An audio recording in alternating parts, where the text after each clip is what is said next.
Webinars DGE, Direção-Geral da Educação do Ministério da Educação, divulgação de projetos, iniciativas e boas práticas na educação portuguesa. Bem-vindos a mais um webinar da Direção-Geral da Educação. O tema de hoje será dedicado ao perfil dos alunos à saída da escolaridade obrigatória. Para refletir sobre esta temática e produzir o documento orientador, foi criado um grupo de trabalho pelo Sr. Secretário de Estado da Educação, através de um despacho publicado em Diário da República. É afirmado nesse despacho, e passo a citar: a definição do currículo essencial das diferentes áreas e a indução de uma generalização das autonomias das escolas na gestão curricular implica definir o perfil para que devem convergir todas as aprendizagens, garantindo-se a intencionalidade educativa associada às diferentes opções de gestão do currículo. Neste contexto, é, pois, necessário garantir um perfil de saída para todos os jovens no final da escolaridade obrigatória, que lhes permita continuar a aprender ao longo da vida, independentemente da diversidade de públicos escolares e de percursos formativos por que tenham optado no ensino secundário, e responder aos desafios sociais e económicos do mundo atual alinhados com o desenvolvimento das competências do século XXI. A construção de tal perfil, atenta à sua natureza e relevância, exige abordagem e reflexão multidisciplinar, participada e abrangente sobre os saberes nucleares de todos os jovens devem adquirir no final da escolaridade obrigatória. Para nos falar acerca deste tema, temos connosco a professora e investigadora Maria João Horta, que integrou o referido grupo de trabalho, a quem passo desde já a palavra. Muito obrigada, António. É um prazer estar de volta aos webinars e, ainda para mais, a tratar este tema, que é um tema da atualidade e que tem sido discutido em inúmeros fóruns, onde eu também tenho tido o prazer de estar debatendo precisamente este tema com professores, educadores, pais e encarregados de educação, etc. Eu, antes de ir diretamente ao documento do perfil, vou fazer alguma contextualização e apresentar alguns dos desafios que são colocados atualmente às políticas educativas, à educação, às escolas, aos professores e à própria gestão do currículo que é feito localmente. E terminarei com algumas notas finais. Do ponto de vista do contexto, eu gosto de começar por apresentar alguns dados, nomeadamente dados sobre as questões da iliteracia. Em Portugal, nós em 1970 tínhamos ainda quase 26% da população que era analfabeta. E de 1970 para 2011, essa taxa cai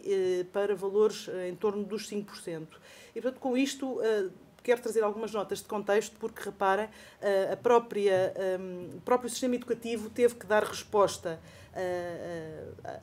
ao baixamento destes números muito rapidamente. Reparem que a Lei de Bases do Sistema Educativo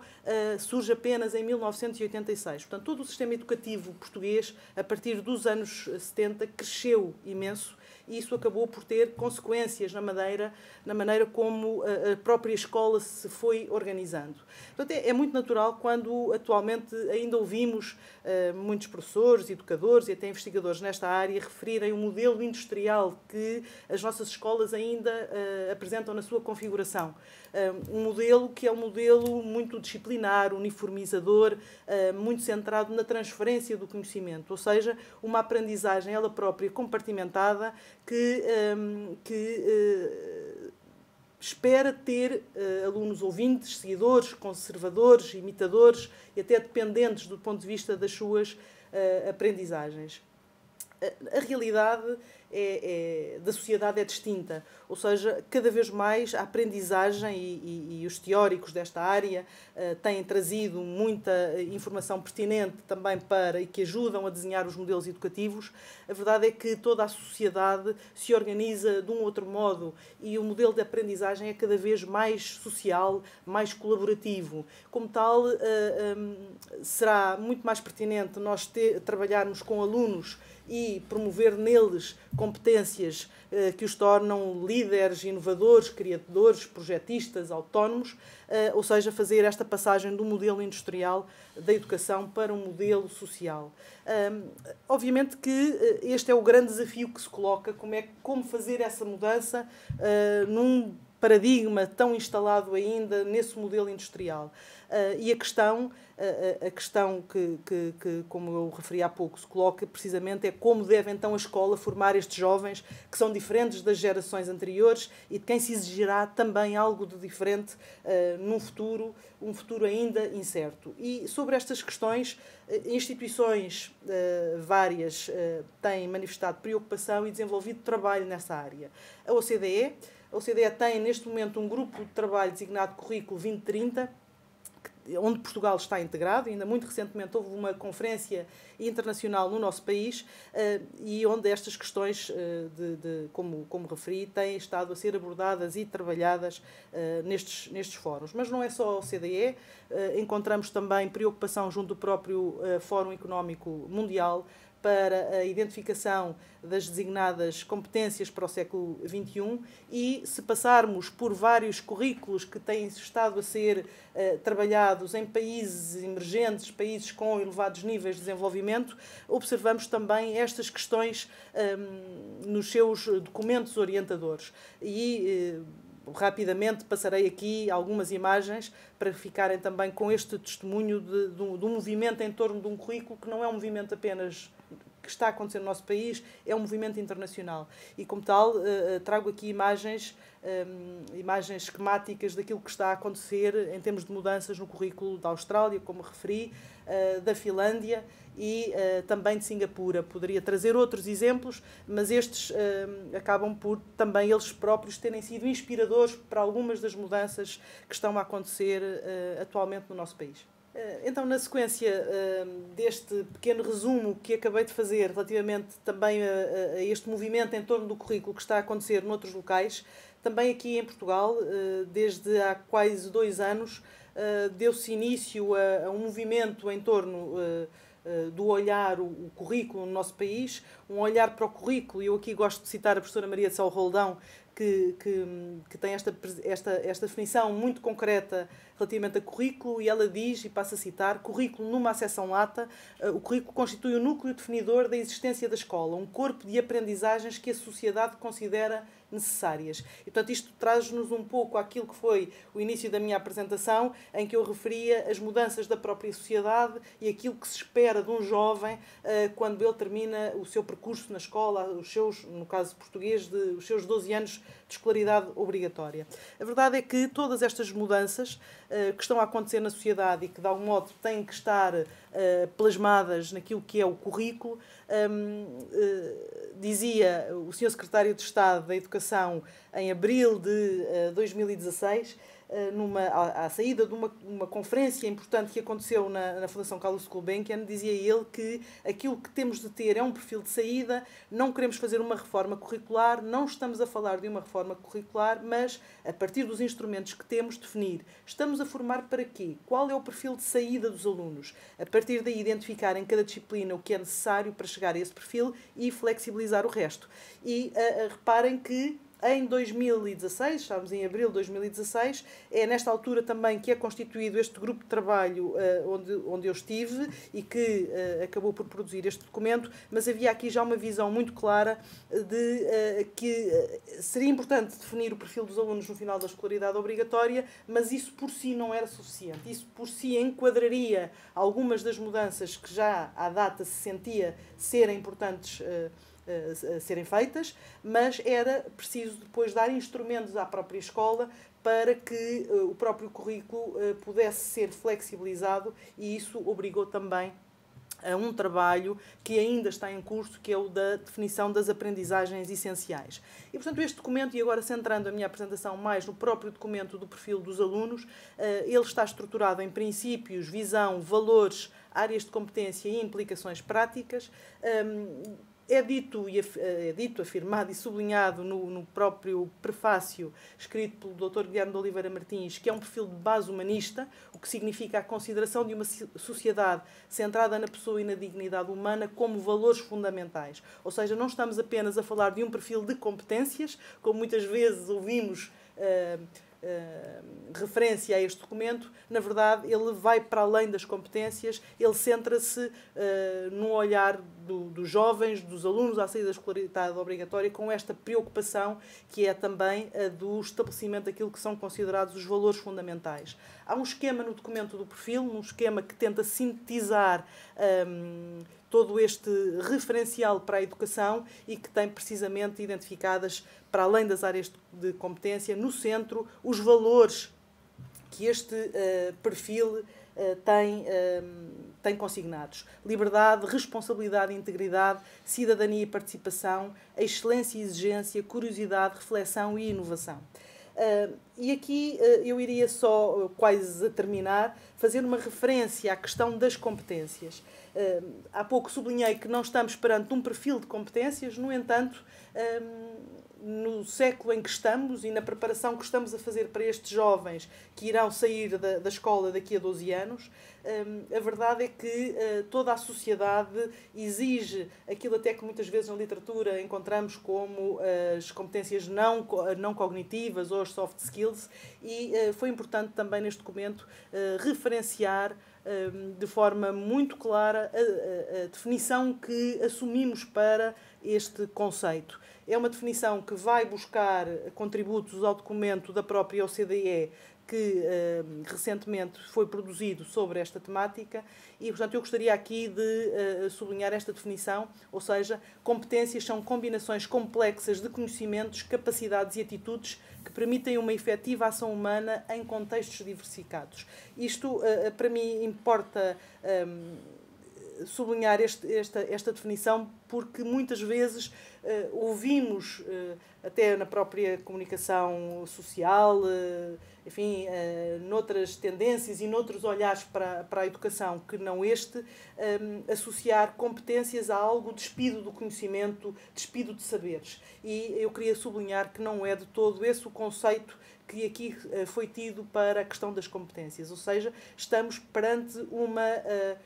um sublinhar de uma importância naquilo que é o próprio conhecimento e a construção dos saberes por parte das crianças e dos jovens. Ou seja, estas competências não são despidas de conhecimentos, ou seja, elas encarnam no conhecimento para,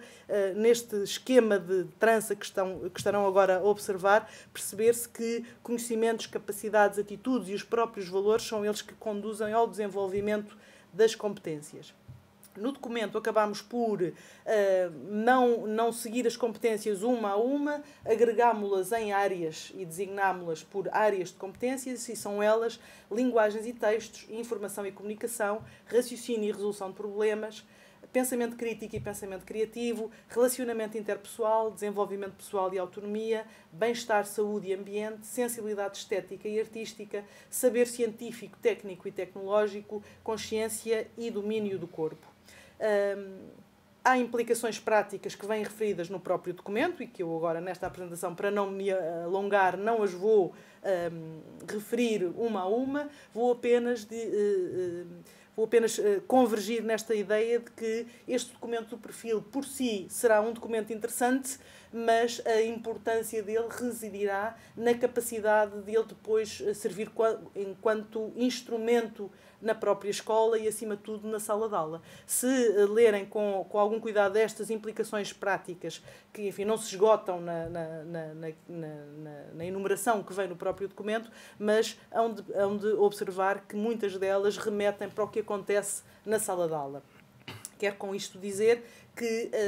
muitas das implicações práticas que estão elencadas no documento do perfil, elas, eu diria, quase que obrigarão uma reflexão do próprio professor relativamente àquilo que acontece na sala de aula e provavelmente implicará que muitos dos professores façam alguma ou melhor, da reflexão sobre aquilo que se passa nas suas salas de aula. Isso, em alguns casos, exigirá alguma mudança nas práticas pedagógicas que os professores, ou que alguns professores, pelo menos, implementam no tal modelo que referi no início da minha apresentação, que é aquele modelo industrial de uma sala de aula em que os alunos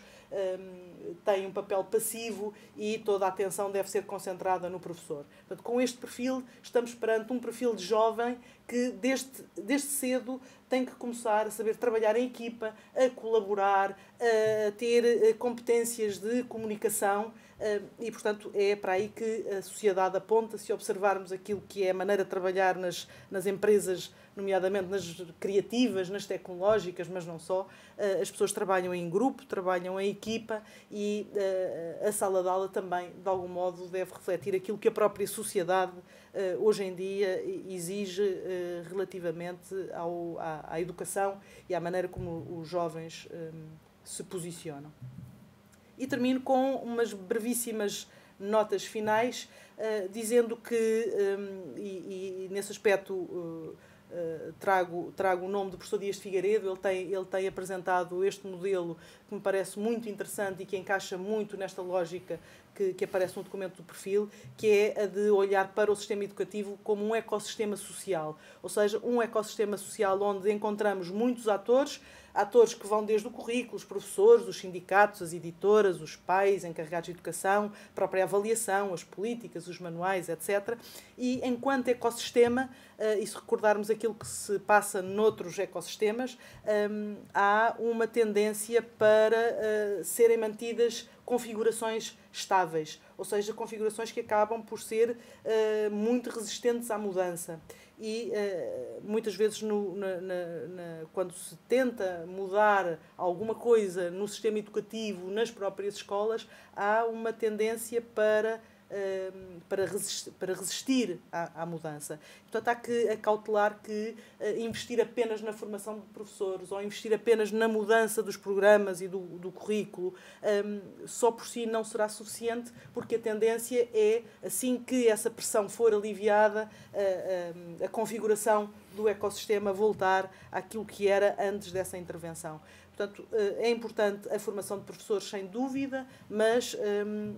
outras peças dentro deste ecossistema têm que ser olhadas e essa própria formação de professores, que neste momento está a ser preparada e que irá, entretanto, iniciar-se em breve, por si só, não terá o impacto no sistema que seria ou será desejável se ela não for acompanhada depois de mudanças dentro da escola, dentro da sala de aula, dentro da maneira como todos estes atores se configuram. E pronto, penso que relativamente àquilo que me foi solicitado, fiz este enquadramento não tanto no documento do perfil, uma vez que ele está disponível, mas acima de tudo neste contexto e nas implicações que este documento tem nas mudanças que neste momento estão em curso. Muito obrigado, Maria João, por tão esclarecedora apresentação. Contudo, eu gostaria de trazer aqui à discussão o projeto de autonomia e flexibilidade curricular, porque está a ser implementada num leque alargado de escolas em contexto nacional. Penso que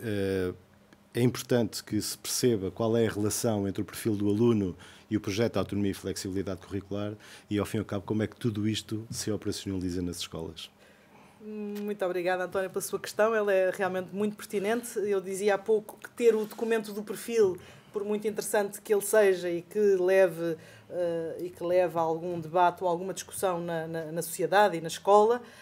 ele acabará por servir de pouco se não houver outras mudanças. E são essas mudanças que o António acabou de referir, que estão precisamente em curso, e referiu a questão da autonomia e da flexibilidade nas escolas. Quer isto dizer que, em torno do currículo e em currículos e agora passo da palavra currículo para programas, ou seja, em torno de programas que estão, como o Sr. Secretário de Estado costuma dizer, que estão obesos, é difícil os professores mudarem as suas práticas pedagógicas. Ou seja, se diante de um programa, seja ele de matemática, de história, de filosofia, de ciências, qualquer área disciplinar que neste momento temos nas nossas escolas, se os programas forem muito extensos, obviamente que a maior parte dos professores acaba por optar por metodologias mais tradicionais e por considerarem que a gestão que fazem do tempo para a implementação daquele currículo é uma gestão que não lhes permite um determinado tipo de metodologias e de estratégias em sala de aula que seriam as ideais. E, portanto, nesta lógica de definição das aprendizagens essenciais, significa dar espaço e dar tempo aos professores para que eles possam utilizar outro tipo de estratégias, outro tipo de metodologias em sala de aula, nomeadamente, e só a título de exemplo, trabalho de projeto, questões que os próprios alunos colocam e que, através de metodologias centradas no aluno e naquilo que são as suas questões, que também os motivam para, na escola, conseguirem encontrar respostas e, com isso, construírem novas aprendizagens. Obviamente que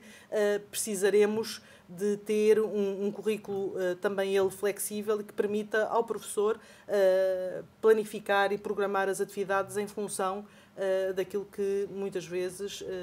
se centra num ensino em que o aluno tem um papel ativo. Portanto, todo este trabalho em torno da flexibilidade e da definição das aprendizagens essenciais é precisamente para, de alguma forma,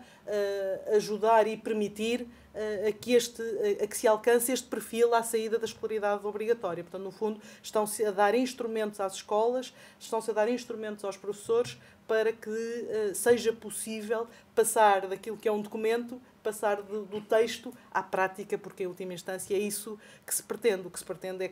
é preparar as nossas crianças e os nossos jovens para uma sociedade que não sabemos como é que vai ser daqui a 12 anos, mas que pretendemos, acima de tudo, estar a preparar crianças e jovens felizes, bem integrados, ativos e participativos naquilo que será a sociedade em breve. Muito bem. Agradecemos mais uma vez a sua presença aqui no mais um webinar da Direção-Geral da Educação. Caso tenham alguma dúvida ou questão, façam o favor de enviar uma mensagem de correio eletrónico para webinars@dge.mec.pt. Muito obrigado.